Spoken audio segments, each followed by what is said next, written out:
Okay, this morning I've received the eggs of Antherina siraka, the Madagascan bullseye moth, which I've had before. This is going to be my second attempt at getting them to breed, and that is the moth in question. Absolutely gorgeous. They kept emerging too sporadically last time, but I think I wasn't keeping them maybe humid enough or whatever. I'm going to change my plans this time and hang them the same as I did with the airy silk moths. Also later in the year, I'm hoping to get some more Atticus atlas moths, and I've also had Rothschildia lebeau before, so these should hatch in 10 to 15 days. Just a quick update on Cantuta. She's in her bigger vivarium that I made her. It's just the wardrobe that was converted. Leopard geckos underneath. Oh, I separated the poorly leopard gecko. So she's in there because I think she was just getting hassled by the male or something. She's gone on complete hunger strike almost. Anyway, back to Cantuta. Yeah, the perspex isn't great, but it's only temporary. It serves its purpose. It's what I had, but it's got all marks on it. It's even got drill holes, but it's easy to replace. The runners are just screwed on. I've done it in 3 parts because when I've had an iguana before that didn't want to be caught because they do get territorial, it used to just run from one side of the enclosure to the other, and it was just an absolute pain to catch it. The background I've used, the doors are a bit stiff, but I like it that way actually, because then she can't get her claws behind and open the doors. The background I used was just a pair of camouflage tracky bottoms kind of thing, and I took them off my husband. He said I could have them. And I just cut it up and sewed it back together to make a large panel.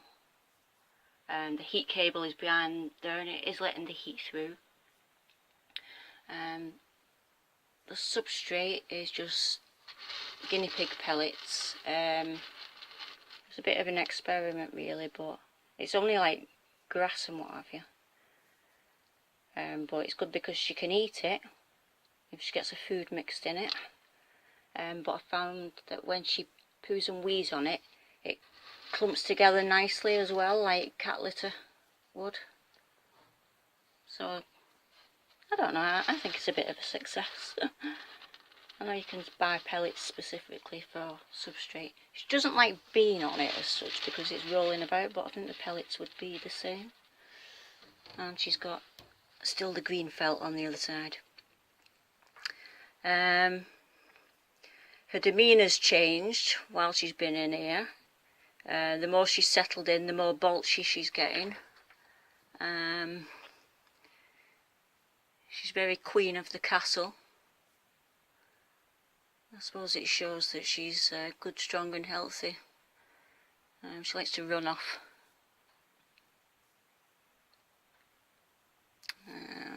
She's got a UV bulb. I've stood it upright actually. Don't think it makes any difference. It's got one of those clips on it just to hold it to the side.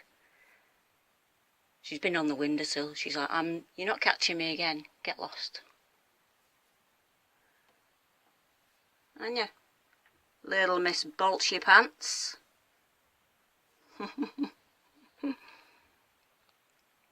I just put my gloves on, as you've seen before. There's no shame in wearing gloves, so it doesn't bother me what she does really. I just like her to be happy, you know, and I know she's gone a bit cocky being in the larger enclosure, but I just like her to have more space and she can get away from the heat more if she wants to. I can keep her food away from drying up under the bulb. stuff like that. And she's got some new plastic plants.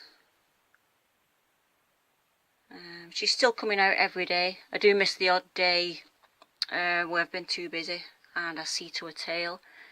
I think I'm seeing some improvement in her tail, but I'm not sure. It looks like it's kind of going back to normal underneath the tail, but still black on top. I'm not exactly sure what I'm looking for. I mean, should it go completely back to normal, or I don't know, but yeah, so I'm really happy with her. If she's happy and with that attitude, I think she probably is. Because that's what iguanas do. They just get territorial about where they usually perch, which obviously is in a cage, and she's a bit like that on the windowsill. Like as I've said before, my other one used to threaten people going past. Used to do like head bobbing. She's like, leave me in peace, for goodness sake. Okay, I'm going now.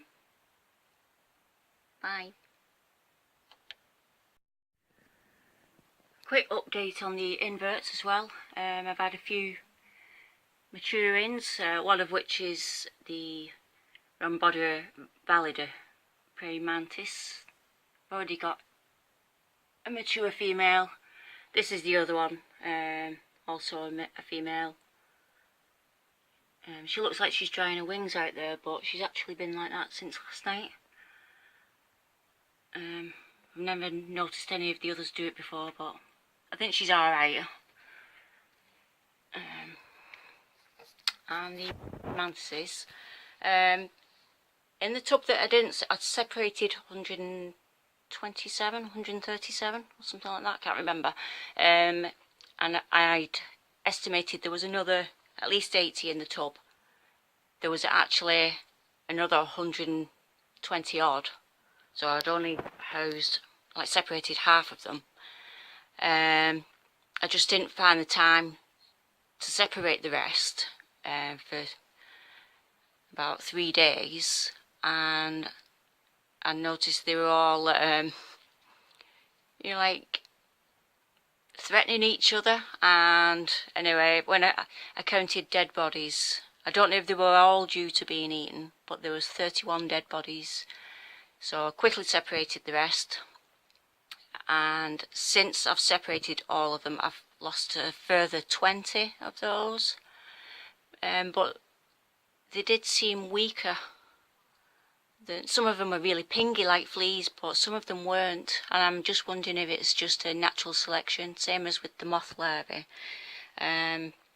Some just don't seem to thrive as good as the others. Yeah, the floor's back to being a mess. I'm stood on my wobbly stool. Ooh. It really is wobbly. I think the leg might come off soon. Might go crashing into all the tanks. Yeah, anyway, back to the maturing things. I had a sun tiger tarantula molt out into a mature male. I put him down there. He's a bit cool. He was in the wardrobe before, which is warmer, so I just put him somewhere a bit cooler, hoping he'll last that little bit longer. See if I can get hold of a mature female. Same as these Chaco golden knee male. He's the really old one. I don't think he probably is capable anymore of mating with anything. And the Kilbrachys discolus as well.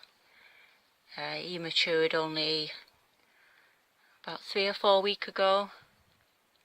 And I've also had a Trinidad chevron as well, molt out into a mature male. So I've got a female, a big female, which I've shown before, but I wanted to rehouse her into the Exoterra down there. Oh, you have to excuse all this. This is off the moths. It's everywhere. I think in future I'm going to put a cover over the flight cage. Just seems particularly bad this time. It's just with them flapping about. It's like velvet, you know, and just all comes off. Yeah, the big Bormai, she's moved with having doing the iguana. She's off the shelf now and she's down here. I did have a mature male for her at one point, but I decided against it and let the opportunity pass, because at the time I think I just wasn't in the frame of mind to deal with potentially a lot of spiderlings coming out of an egg sac, so I kind of regret it. I wish I'd had the time and the frame of mind at the time, because I haven't bred tarantulas before. I've always just kept them. I know what to do in theory. Oh, sorry, I tell a lie. I did. It was about, probably about 20 years ago. I had 2 Chilean roses, and I thought one had matured into a male, and I thought the other was a female. So I didn't know as much then, and thought, well, I'll give it a try, and I put the male in, and he was swiftly chased off. Yeah, he actually lost a leg in the meeting, and the one that I thought might be female, it molted out 2 weeks later into a mature male itself. So yeah, that was my only attempt. Right, so there's going to be a rehousing video soon of the adult Trinidad chevron, and once she's settled into a new enclosure, I may do a pairing and video the breeding. So I've got her tank was in the wardrobe before, so I've got the tank out ready to do the rehousing. There's nothing really much else to report, I don't think. Everybody's just doing fine. Apart from I had another beetle larvae hatch. I'd lost the male, by the way, of the Ducronorina. I don't know if I've already said to everyone. So I just had the female. The other one that's hatched is also a female. I've got 2 larvae that are still to cocoon themselves. Yeah, so I don't know how the breeding plans with them will go on. Some beetles are doing okay. I've not checked the tub for any larvae or anything. I'm just leaving them to get on with it. And that's it, I think. So thanks for watching. I'll keep you posted, and obviously wait for this video of the rehouse and the breeding. Bye.